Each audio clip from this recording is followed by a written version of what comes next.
মুসলমানের ঘরে ছেলে মেয়েরা পাড়া তরুণেরা আমার নওজওয়ান যুবকেরা পর্দার অন্তরালে মা ও বোনেরা এ আমার নবী প্রেমিকেরা তাই আপনাদের জানিয়ে দেয় আল্লাহ আপনাকে আমাকে দুনিয়া জমিনে যতদিন হায়াতে রেখেছে তাই আপনাদের জানিয়ে দেয় আমার নবী পাকের হাদিস শরীফটা একটু আপনাকে আমাকে মনে রাখতে হয়।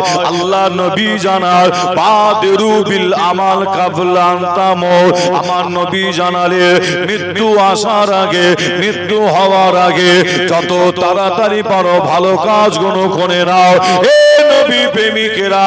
তাই আপনাদের জানিয়ে দিয়ে যায় আমলি জিন্দেগি আমলি ময়দান আপনাকে আমাকে তৈরি করতে হয়। আমল যারা করেছিল তাদের দেখে আপনাকে আমাকে শিক্ষা নিতে হয়। আমল করেছিল কারা ইতিহাস সাক্ষী দেয়, ইতিহাস খুললে দেখতে পাবে আজমি শরীফের জমিনে শুয়ে আছে যিনাকে বলা হতো হিন্দুস্তানের বাদশাহ গরিবে নওয়াজ খাজা মঈনুদ্দিন চিশতি আজমির হুজুর। ইতিহাস খুললে দেখতে পাবে, খাজা হুজুরের জীবনী পড়লে দেখতে পাবে হে নবী প্রেমিকেরা আমার নবীর উম্মত উম্মতিরা খাজা হুজুর এত আমলি জিন্দেগি আমলি ময়দান তৈরি করেছিল। খাজা হুজুর যখন দুনিয়া থেকে বিদায় নেয় আল্লাহ তাকে সারা দেয়, খাজা হুজুরের কপালের উপরে আল্লাহ তরফ থেকে একটা আরবি জবানে লেখা হয়েছিল। লেখাটা ছিল খাজা হাবিবুল্লাহকে মাতা হিব্বুল্লাহ। খাজা বাবা আল্লাহর বন্ধু আল্লাহ দোস্ত আল্লাহর মহব্বতে দুনিয়া থেকে বিদায় নিয়েছে।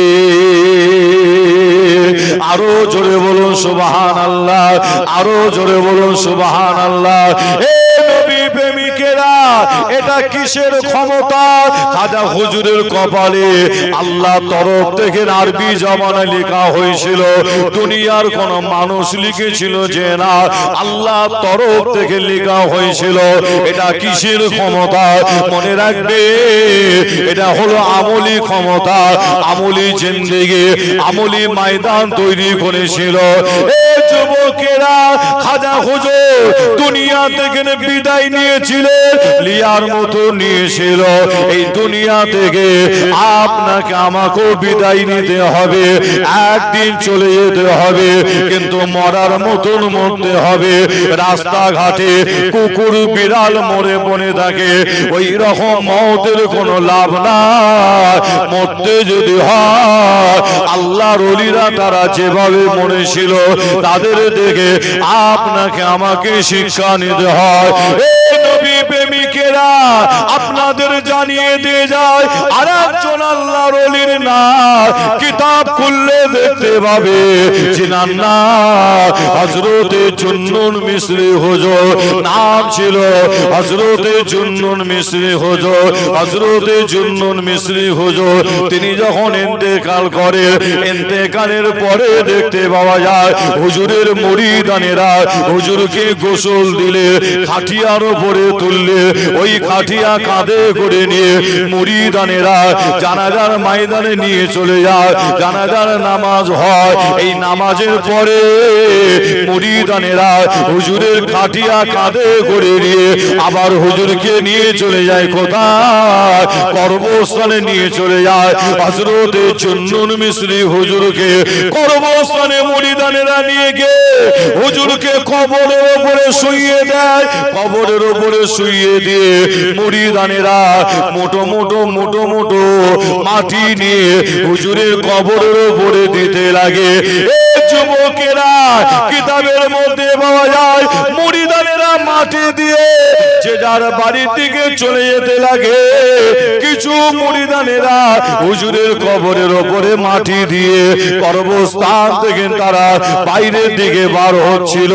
এমন সময় তাদের মনের মধ্যে হলো হুজুরকে একা কবরে শুইয়ে রেখে যেতে পারি না। হুজুরকে মহাব্বত করতো, ভালোবাসতো, হুজুরকে মহাব্বত করতো। ওই মুরিদানেরা চিন্তা করে হুজুরকে একা কবরে রেখে যাব না। এই না মনে করে মুরিদানেরা হুজুরের কবরের দিকে ঘুরে তাকিয়ে দেখলে এই দেখার সাথে সাথে দেখতে পায় হুজুরের কাঁচা কবরটার উপরে আল্লাহ তরফ থেকে একটা আরবি জবানে লেখা হয়ে গিয়েছিল। একটা আরবি জবানে লেখা হয়ে গিয়েছিল। লেখাটা ছিল হযরতে চুন্নুন মিসরি, এ যুবকেরা চুন্নুন হাবিবুল্লাহকে মিনা শৌকে কাতিরুল্লাহ, চুন্নুন হাবিবুল্লাহকে মিনা শৌকে কাতিরুল্লাহ।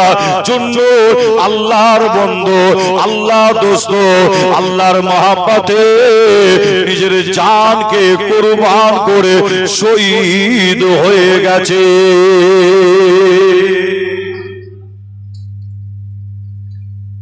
খাজা হুজুর দুনিয়া থেকে বিদায় নিলে কপালের উপরে আরবি জবানে লেখা হলো কি? খাজা হাবিবুল্লাহ মাতা ইবুল্লাহ। তাই তো নাকি?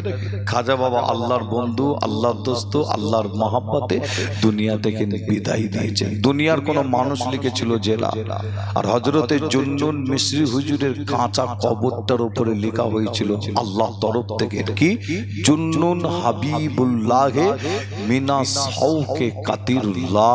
জুন্নুন আল্লাহর বন্ধু, আল্লাহর দোস্ত, আল্লাহর মহব্বতে নিজের জানকে কুরবান করে শহীদ হয়ে গেছে। জোরে বলে সুবহানাল্লাহ। আর একটু জোরে হবে না? মরার মতন মরেছিলেন যে আপনাকে আমাকে মরার মতন মরতে হয়। যদি আমি আপনি মরার মতন মরতে পারি, অর্থাৎ দুনিয়া থেকে যদি সেইভাবে বিদায় দিতে পারি, আল্লাহু আকবার, আমার আপনার অন্ধকার কবরটার অন্ধকার থাকবে না, নূর আলা নূর হয়ে যাবে। জোরে বলুন, আরো জোরে হবে না? কবরটা হবে মনে রাখবেন অন্ধকার। কাদের জন্য? কিতাবের মধ্যে পাওয়া যাচ্ছে গুনাহগার বান্দা বান্দিরা যখন আল্লাহর ডাকে সাড়া দেয়, গুনাহগার বান্দা বান্দিরা আল্লাহর ডাকে যখন সাড়া দেয় অর্থাৎ ইন্তেকাল করে, গুনাহগার বান্দা বান্দিরা যখন মারা যায়, আমরা করি কি? আমরা তো জানি না কে গুনাহগার আর কে নেককার। তাই তো নাকি? যে আপনার মনের খবর আল্লাহ তিনি ভালোই জানেন, আমার মনের খবর আল্লাহ তিনি ভালোই জানেন। আমি কি কাজ করি আল্লাহ তিনি ভালো জানেন, আপনি কি কাজ করেন আল্লাহ তিনি ভালোই জানেন। যে কে জান্নাতি কে জাহান্নামী বলা কিন্তু কঠিন ব্যাপার, ঠিক না ভুল? যে তবে আপনাদের জানায় যখন কোন গুনাহগার বান্দা বান্দি আল্লাহর ডাকে যখন সাড়া দেয়, আমরা তাকে আমরা গোসল দিই, কাফন পরাই। কি পরানো হয় না? গুনাহগার বান্দা বান্দি যখন মারা যায় আমরা তাকে গোসল দিই, কাফন পরাই। যে কাফন পরিয়ে খাটিয়ার উপরে তুলি, জানাজার ময়দানও নিয়ে যাই, জানাজার নামাজও হয়। নামাজ হয় না? জানাজার নামাজও হয়। এই নামাজের পরে সেই খাটিয়া কাঁধে করে নিয়ে আমরা কবরস্থানও যাই। কি যা হয় না? কবরস্থানে নিয়ে গিয়ে তাকে কবরে শুইয়ে দিয়ে মাটি দিয়ে আমরা যে যার বাড়ির দিকে চলে আসি কবরস্থান থেকে। তবে আপনাদের বলে যাই, কিতাবের মধ্যে পাওয়া যাচ্ছে গুনাহগার বান্দা বান্দির কবরটা এত অন্ধকার হবে, তারা সেই অন্ধকার কবরে থাকতে পারবে না, অর্থাৎ ভয় পাবে, এত কঠিন অন্ধকার হবে। কিন্তু আমার আল্লাহ যখন নেককার বান্দা বান্দিরা আল্লাহর ডাকে সাড়া দেয়, নেককার বান্দা বান্দি যখন আল্লাহর ডাকে সাড়া দেয়, যে ওই নেককার বান্দা বান্দিকেও আমরা যখন আপনার গোসল দিয়ে কাফন পরিয়ে খাটিয়ার উপরে তুলে জানাজার নামাজ পড়ে, নামাজ পড়ার পরে খাটিয়া আবার আমরা নিয়ে গিয়ে কবরস্থানে নিয়ে গিয়ে যখন নেককার বান্দা বান্দিকে কবরে শুইয়ে দিয়ে মাটি দিয়ে আমরা যখন যে যার বাড়ির দিকে যখন চলে আসি, যে নেককার বান্দা বান্দির কবরটা কিন্তু তারও কবরটা হয় অন্ধকার, কিন্তু আমার আল্লাহ আসমান থেকে একটা নূরের ফোকাস কিতাবের মধ্যে পাওয়া যায়। ওই নূরের ফোকাসকে আল্লাহ নেককার বান্দা বান্দির কবরে আল্লাহ পাঠিয়ে দেন। ওই নূরের ফোকাসটা এসে নেককার বান্দা বান্দির কবরটাকে নূর আলা নূর করে দেয়। জোরে বলবেন না? আপনি নিজে তখন নেককার বান্দাবান্দি যদি আপনি হতে পারেন, আপনি নিজে তখন নূরের ফোকাসকে আপনি নিজে প্রশ্ন করবেন। কি প্রশ্ন? আমার অন্ধকার কবরে তো কেউ ছিল না, কে তুমি? আল্লাহু আকবার। নূরের ফোকাস আল্লাহ তার জবান খুলে দেবে যে আপনার উত্তর আবার দেবে। আপনি কবরে শুয়ে নূরের ফোকাসকে প্রশ্ন করবেন, কে আপনি? আপনার প্রশ্নের উত্তর দিয়ে বলবে কি জানেন? দুনিয়ার জমিনে তুমি নামাজ পড়েছিলে, রোজা রেখেছিলে, দান খায়রাত করেছিলে, জেকের আজকার করেছিলে, ভালো কাজ করেছিলে, ভালো জায়গায় গিয়ে বসেছিলে। আমি হলাম সেই আমল। আল্লাহ আমাকে তোমার সাথে এই কবরে কিয়ামত পর্যন্ত সঙ্গী করে দিয়েছে। জোরে বলুন, আরো জোরে হবে না? আচ্ছা, আপনারা ওলামা হযরতদের জবান থেকে প্রায় শুনেছেন, আলোচনা শুনতে শুনতে আলেম ওলামারা বলে না, বাবা কবরের সঙ্গী হবে কে? বলে না কবরের সঙ্গী হবে কে? বলেন না? আপনারা তো জানেন কবরের সঙ্গী হবে কে? দুনিয়ার কেউ সঙ্গী হবে? যে কবরে একমাত্র আমার আপনার সঙ্গী হবে কে? আমল। তাই তো নাকি? শোনেন না আপনারা? আমল। কিন্তু ওই নূরের ফোকাস বলছে কি? নূরের ফোকাস বলবে আপনাকে কি? দুনিয়ার জমিনে তুমি নামাজ পড়েছিলে, রোজা রেখেছিলে, দান খায়রাত করেছিলে, জিকির আজকার করেছিলে, ভালো কাজ করেছিলে, ভালো জায়গায় বসেছিলে। আমি হলাম সেই আমল। আল্লাহ আমাকে তোমার সাথে এই কবরে কিয়ামত পর্যন্ত সঙ্গী করে দিয়েছে। আর একবার জোরে বলুন, আরো জোরে হবে না? এই দুনিয়া জমিনে যদি আমি আপনি ঠিকভাবে যদি আমল করতে পারি, আমলি জিন্দেগি, আমলি ময়দান তৈরি করে দুনিয়া থেকে যদি বিদায় নিতে পারি, তাহলে কবরে আমি আপনি রিহাই পাবো। তা না হলে কবরে কিন্তু আমার আপনার সঙ্গী কেউ হবে না। দুনিয়া জমিনে কত আমার আপনার আত্মীয় স্বজন বন্ধু আছে, মনে রাখবেন কবরে কিন্তু কেউ সঙ্গী হবে না। যে একই সাথে আমরা বন্ধুর সাথে ওঠা বসা করি, একই সাথে খাওয়া দাওয়া, একই সাথে বন্ধু মিলে আমরা কত জায়গায় ঘুরতে যাই।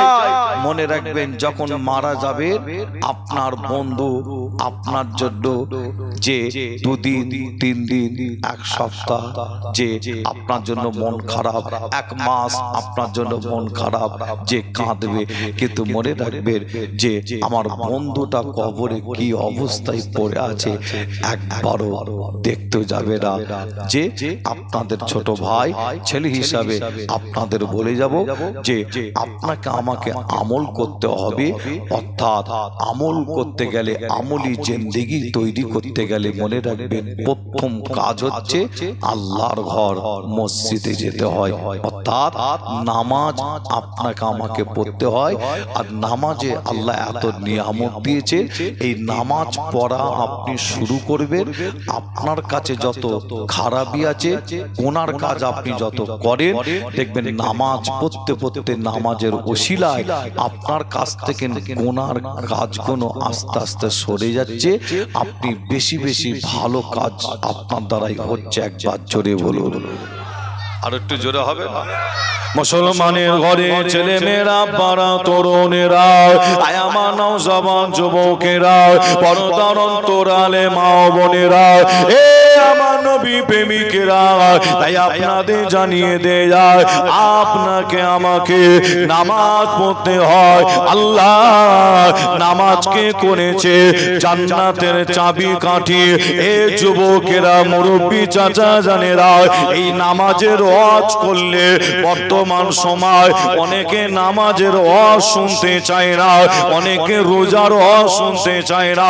বর্তমান সময় একটু অন্যরকম ওয়াজ করলে মানুষ শুনতে চায়, কিন্তু আপনাদের জানিয়ে দিয়ে যায়, আপনাদের পীরের ঘরের বাচ্চা হিসাবে বলে দিয়ে যায়, আল্লাহ নামাজকে আল্লাহ কত বড় নিয়ামত করেছে। এ যুবকেরা, আল্লাহ এই সেজদাকে আল্লাহ সেজদার মধ্যে কত মজা দিয়েছে। এ যুবকেরা, যিনারা আল্লাহকে সেজদা দেয়, যিনারা নামাজ পড়ে, তিনারাই বলতে পারবে আল্লাহ কতটা মজা দিয়েছে। এ নবী প্রেমিকেরা, তবে আপনাদের কাছে আমি আপনাদের কাছে জানিয়ে দিয়ে যেতে চাই, এ যুবকেরা, মুরব্বী চাচা জানেরা, আপনি খোদাকে যদি সেজদা দেয়, নামাজ যদি পড়ে, এই নামাজ পড়বে, খোদাকে সেজদা দেবে, আপনাদের জানিয়ে দিয়ে যায় আল্লাহ আপনাকে দুনিয়া আখিরাতে আল্লাহ কোনো জায়গায় কমতি দেবে না। আরো জোরে বলুন সুবহানাল্লাহ।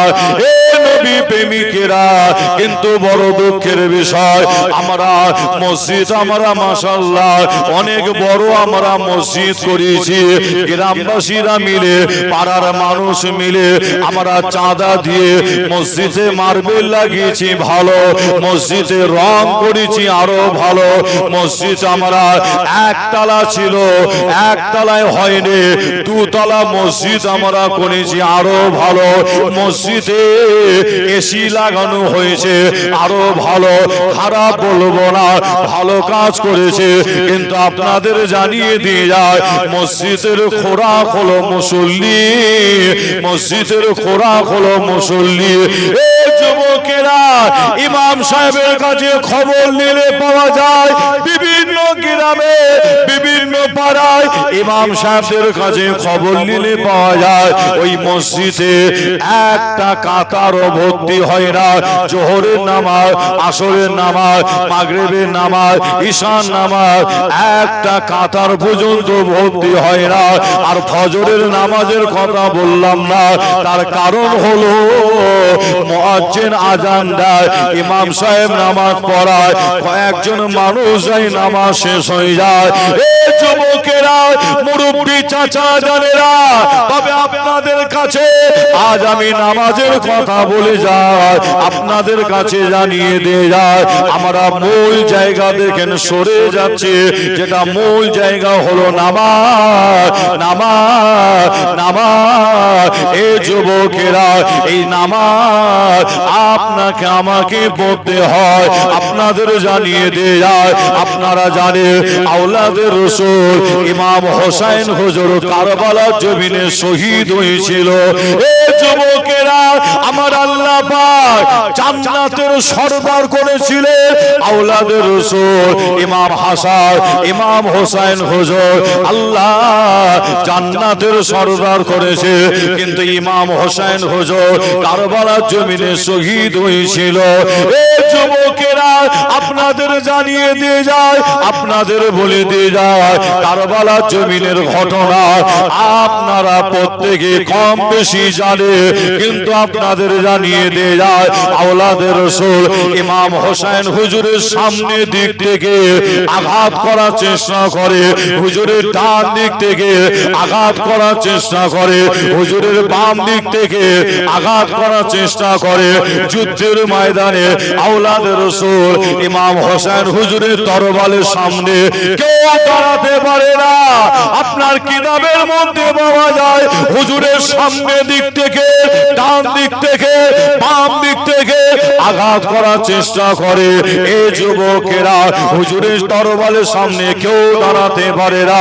কিন্তু কিতাবের মধ্যে পাওয়া যায়, যখন নামাজের যখন সময় হয়ে গেছিল, আওলাদের রাসূল ইমাম হোসেন হুজুর জান্নাতের সরদার, ওই সময় তরবারটাকে ছুঁড়ে ফেলে দিয়ে, তরবারটাকে রেখে দিয়ে আল্লাহ নামাজে তিনি দাঁড়িয়ে গিয়েছিলেন।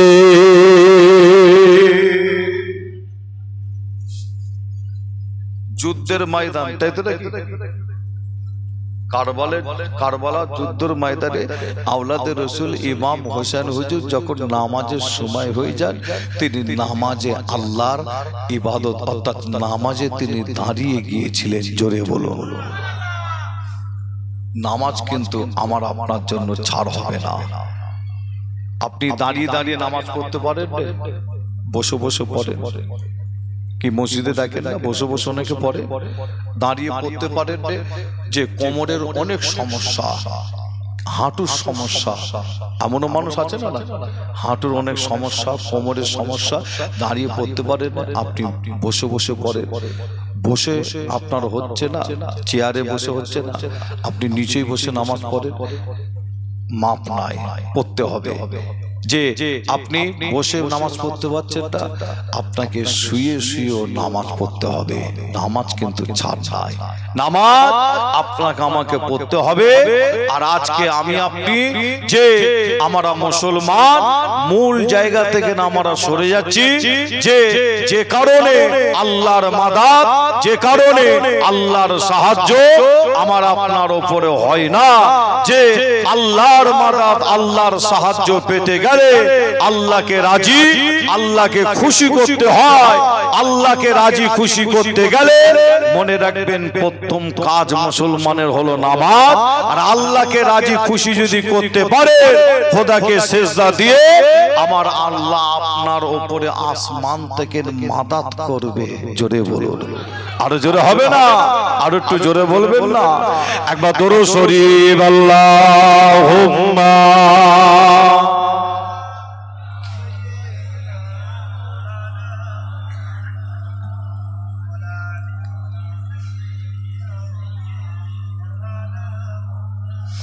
দরুদ শরীফ আল্লাহুম্মা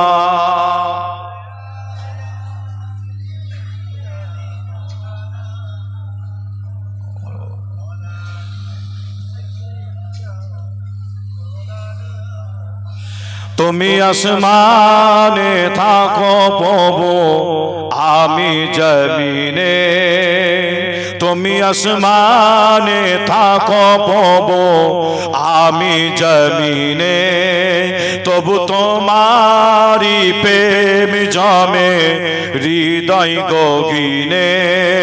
তবু তোমারি প্রেম জমে হৃদয় গগিনে। আমি তোমারি গোলাম গো, অন্য কারো নাই। আমি তোমারি গোলাম গো, অন্য কারো নাই। আলিমুল গায়েব তুমি, মালিক রব্বানা। আলিমুল গায়েব তুমি, মালিক রব্বানা। আল্লাহ আল্লাহ ও আল্লাহ ও আল্লাহ। সকলে একবার আল্লাহকে মহব্বতে ভালোবাসার সাথে আল্লাহকে ডাকুন। সকলে বলেন আমার সাথে, আল্লাহ আল্লাহ ও আল্লাহ ও আল্লাহ। আল্লাহ আল্লাহ ও আল্লাহ ও আল্লাহ। আল্লাহ আল্লাহ। আরো মহব্বতে আল্লাহ আল্লাহ ও আল্লাহ ও আল্লাহ। আল্লাহ আল্লাহ। ইয়া মালিক ইয়া খালিক ইয়া রহমান ও রাহিম, তোমারি রহম ছাড়া বাঁচা বড় দায়। প্রতিদিনে প্রতিক্ষণে জড়িয়ে রেখো গো আমায়। জোরে হবে না? সুবহানাল্লাহ। আর একটু জোরে হবে না? আরো জোরে বলবেন না? তোমারি রহম ছাড়া বাঁচা বড় দায়। প্রতিদিনে প্রতিক্ষণে জড়িয়ে রেখো গো আমায়। শত শত ভুল মাফ করে দাও, শত শত ভুল মাফ করে দাও। জানা কি জানা আমি তোমারি গোলাম গো, অন্য কারণায় আলিমুল গায়েব তুমি মালিক রব্বানা আলিমুল গায়েব তুমি মালিক রব্বানা আল্লাহুম্মা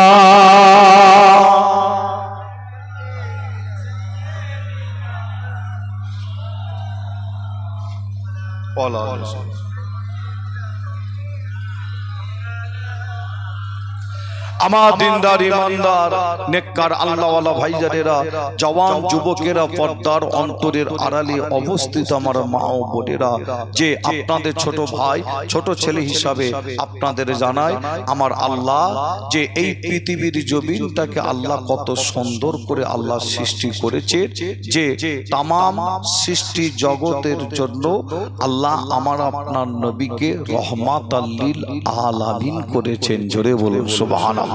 আর একটু জোরে হবে না?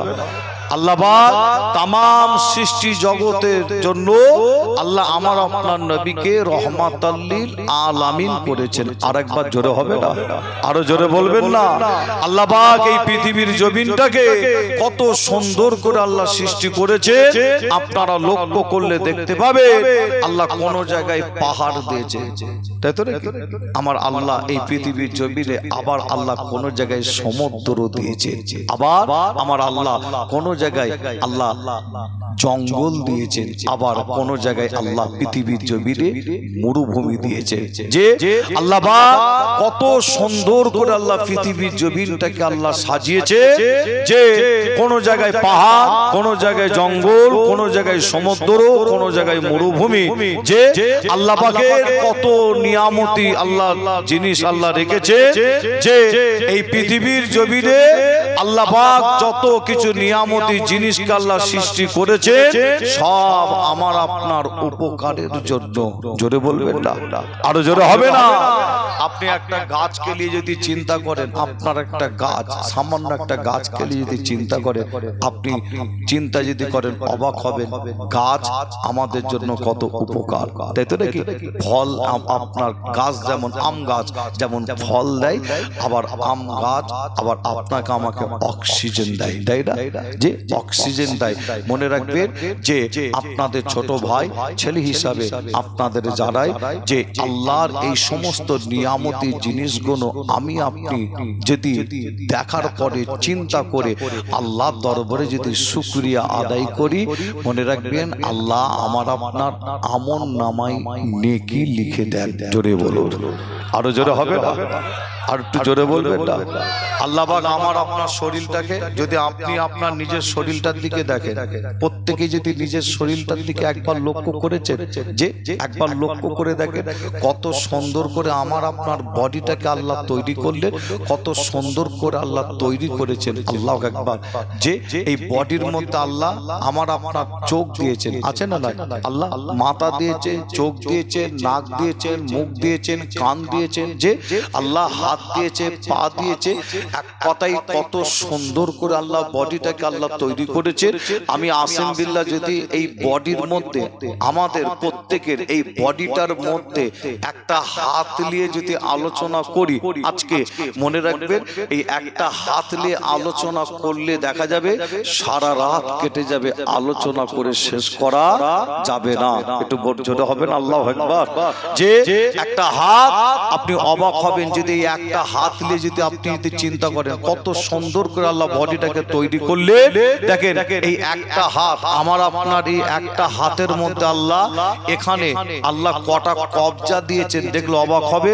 যে দেখেন আপনারা যে ভাষায় বুঝবেন তাই বোঝানোর জন্য একটু আপনাদের বলি, নিশ্চয়ই আপনারা বুঝবেন কবজা কাকে বলে, তাই তো নাকি? কবজা কাকে বলে? দেখেন এই একটা হাতের মধ্যে আল্লাহ এখানে একটা কবজা দিয়েছেন, আছে না নাই?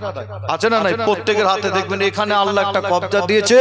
আবার আপনি কিছুটা আপনি চলে আসেন দেখবেন এখানটায় আমার আল্লাহ আর একটা কবজা দিয়েছেন, কি নাই? আছে না নাই?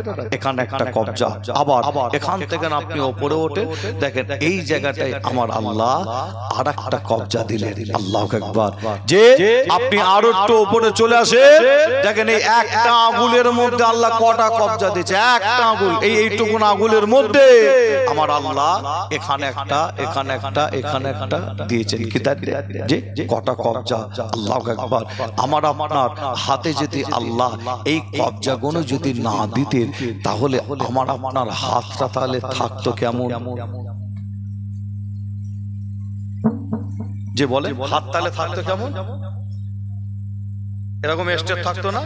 এই হাতের যদি কবজাগুলো আল্লাহ যদি না দিতেন, আমার আপনার হাত কেমন? এরকম সোজা, তাই তো নাকি? স্টেট সোজা, তখন আর এরকম ব্যান্ড হতো না, তাই তো নাকি? যে আমার আপনার হাত যদি স্টেট থাকতো এরকম, তাহলে আপনার লক্ষ্য করলে দেখবেন সব মুসলমান নাই, কিছু মুসলমান, তাই তো নাকি, ভোট আসলেই মাথা গরম করে। যে আছে না, যে বড় দুঃখের সাথে আপনাদের বলছি, ভোট আসলেই কিছু মুসলমান আছে মাথা গরম করে, তখন এই হাত দিয়ে একজন মুসলমান আরেকজন মুসলমানকে মারে না, আরেকজন মুসলমান আরেকজন মুসলমানের উপর অত্যাচার করে এই হাত দিয়ে। যে এই হাত যদি স্টেট থাকতো, তাহলে আমি আপনি আর অশান্তি ঝামেলাও করতে পারতাম না। শুধু অশান্তি ঝামেলা নাই, আমার আপনার খাওয়া দাওয়া তো কত অসুবিধা হতো। যে আপনি আপনার নিজের বডিটার দিকে খেয়াল করুন, যে আপনার শরীরটার দিকে একটু দেখে চিন্তা করে আল্লাহ দরবারে শুকরিয়া আদায় করে।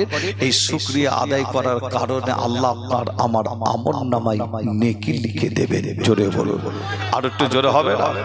মুসলমানের ঘরে ছেলে মেয়েরা, বাড়া তরুণেরা, আমার নওজওয়ান যুবকেরা, পর্দার অন্তরালে মা ও বোনেরা, এ আমার নবী প্রেমিকেরা, তাই আপনাদের জানিয়ে দেয়া যায়, এই দুনিয়া ছেড়ে আপনাকে আমাকে বিদায় নিতে হবে। আল্লাহ এই দুনিয়াটাকে কত সুন্দর করে আল্লাহ তৈরি করেছে, এই পৃথিবীটাকে আল্লাহ কত সুন্দর করে আল্লাহ সৃষ্টি করেছে। এ যুবকেরা, আমার আপনার বেঁচে থাকার জন্য, কিন্তু মনে রাখবে সারা জীবন বেঁচে থাকার জন্য না, একদিন আপনাকে আমাকে দুনিয়া থেকে বিদায় নিতে হবে।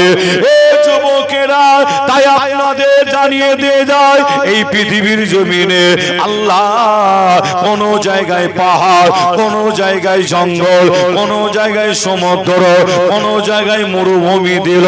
এই পৃথিবীর জমিনে কিছু নিয়ামতি পাহাড় আছে, কিছু নিয়ামতি পাহাড় আপনাদের জানিয়ে দিয়ে যায়। অনেকে পাহাড় দেখতে পছন্দ করে, অনেকে পাহাড়ে বেড়াতে যায়, অনেকে পাহাড় ঘুরতে যায়। এখানে অনেকে আপনারা থাকতে পারে, পাহাড় দেখতে পছন্দ করে, তবে আপনাদের জানিয়ে দিয়ে যায়, এই পৃথিবীর জমিনে কিছু নিয়ামতি পাহাড় আছে, যে পাহাড়গুলোর নাম হাদিস শরীফের মধ্যে পাওয়া যায়। পাহাড়ের নাম হাদিস শরীফের মধ্যে পাওয়া যায়। একটা পাহাড়ের নাম আপনাদের জানায়, হাদিস শরীফের মধ্যে পাওয়া যায়। হাদিস শরীফটা হলো মিসকা শরীফ। এই মিসকা শরীফ খুললে দেখতে পাবে একটা পাহাড়ের নাম, পাহাড়টার নাম উহুদের পাহাড় বলা হয়, উহুদের ময়দান বলা হয়, উহুদের, যার নাম মিসকা শরীফের মধ্যে পাওয়া যাচ্ছে। পাহাড়টার নাম হচ্ছে উহুদের পাহাড়, উহুদের ময়দান, উহুদের জমিন বলা হয়। যে উহুদের পাহাড়ও বলা হয়, উহুদের ময়দান বলা হয়, উহুদের জমিনও বলা হয়। হাদিস শরীফের মধ্যে পাওয়া যাচ্ছে কি জানেন? আমার আপনার নবী বলছেন, উহুদ পাহাড়টা আমি রাসূলুল্লাহ আমাকে ভালোবাসে। আল্লাহ রাসূল বলছে, উহুদ পাহাড় আমি রাসূলুল্লাহ আমাকে ভালোবাসে। আর আমার নবী বলছেন, আমি নবী উহুদ পাহাড়টাকে ভালোবাসি। জোরে বলুন, আরো জোরে হবে না? একটা পাহাড় আল্লাহর জান্নাতে যাবে। বলে যাই, পৃথিবীতে যত পাহাড় আছে, পৃথিবীর জমিনে যত পাহাড় আছে, একটা পাহাড় যে পুরো পাহাড়টা আল্লাহর জান্নাতে যাবে, পাহাড়টার নাম হলো উহুদের পাহাড়। জোরে বলে, আরো জোরে হবে না? মুসলমানের ঘরে ছেলে মেয়েরা, পাড়া তরুণেরা, আমার নওজওয়ান যুবকেরা, পর্দার অন্তরালে মা ও বোনেরা, এ আমার নবী প্রেমিকেরা, তাই আপনাদের জানিয়ে দেয়া যায়, আপনাদের কাছে প্রত্যেকের কাছে মোবাইল আছে, প্রত্যেকের কাছে কম বেশি মোবাইল আছে। মোবাইল যেমন ভালো, আবার আর এক দিক দিয়ে খারাপ। মোবাইল যেমন ভালো, আর এক দিক দিয়ে খারাপ। আপনি মোবাইলে যদি মনে করে আপনি বাড়িতে বসে বসে বসে বসে ওহুদ পাহাড়টা আপনি দেখে নিতে পারে, এই পাহাড়টা দেখার পরে আল্লাহ দরবারে যদি আপনি শুকরিয়া আদায় করেন, এই শুকরিয়া আদায় করার কারণে আল্লাহ আপনার আমল নামায় নেকি লিখে দেবে। আরো জোরে বলুন সুবহানাল্লাহ। এ নবী প্রেমিকেরা, এই পাহাড়ের নাম বলতে গিয়ে আর একটা পাহাড়ের নাম মনে পড়ে যায়, হাদিস শরীফের মধ্যে পাওয়া যায় পাহাড়টার নাম, হাদিস শরীফের মধ্যে পাওয়া যায়। আপনি যদি মোবাইলে যদি সার্চ করেন, মোবাইলে যদি দেখতে চান, আপনি যদি মোবাইলটা আপনি ভালো কাজে ব্যবহার করতে চান, আপনি মোবাইলে শুধু বলবেন মক্কা শরীফের সব থেকে বড় পাহাড়, মক্কা শরীফের সব থেকে উঁচু পাহাড়, পাহাড়টা আপনি মোবাইলে দেখতে পাবেন। এ নবী প্রেমিকেরা, মক্কা শরীফের সব থেকে বড় পাহাড়, মক্কা শরীফের সব থেকে উঁচু পাহাড়, পাহাড়টার নাম কারেসুর পাহাড় বলা হয়, কারেসুর পাহাড় বলা হয়। এই যুবকেরা আপনাদের জানিয়ে দিয়ে যায়, এই পাহাড়ের একটা ছোট্ট কথা বলে দিয়ে যায়, হাদিস শরীফের মধ্যে পাওয়া যায়, আমার আপনার নবীর ঘর যখন কাফেরেরা চতুর্দিক থেকে ঘিরে ফেলেছিল, আল্লাহর নবীকে জানে মারার জন্য আমার নবীর ঘরটা কাফেরেরা চতুর্দিক থেকে ঘিরে ফেলেছে। আমার নবীকে জানে মারার জন্য তাদের হাতে ছিল অস্ত্র। এ যুবকেরা, আমার আপনার নবী ওই সময় করেছিল কি জানে, নিজের হাতে করে মুঠো মুঠো বালু নিয়ে আমার আপনার নবী ওই বালুতে দোয়া পড়ে ফু দিয়েছিল, ওই বালুতে দোয়া পড়ে ফু দিয়ে ওই বালুটা কাফেরদের দিকে ছুঁড়ে দিয়েছিল। ওই বালুর কোনা কোন কাফেরদের চোখে চোখে আল্লাহর হুকুমে গিয়ে পৌঁছে যায়। এই যুবকেরা, আমার আপনার নবী কাফেরদের সামনে দিক থেকে ঘরের ভেতর থেকে বার হয়ে চলে যায়। কাফেরেরা আমার আপনার নবীকে তারা চোখে দেখতে পায়নি। আরো জোরে বলুন সুবহানাল্লাহ, আরো জোরে বলুন সুবহানাল্লাহ। এ নবী প্রেমিকেরা, আমার আপনার নবীর সাথে ছিল কে? আল্লাহর নবীর সঙ্গী ছিল হযরতে আবু বকর সিদ্দিক, হযরতে আবু বকর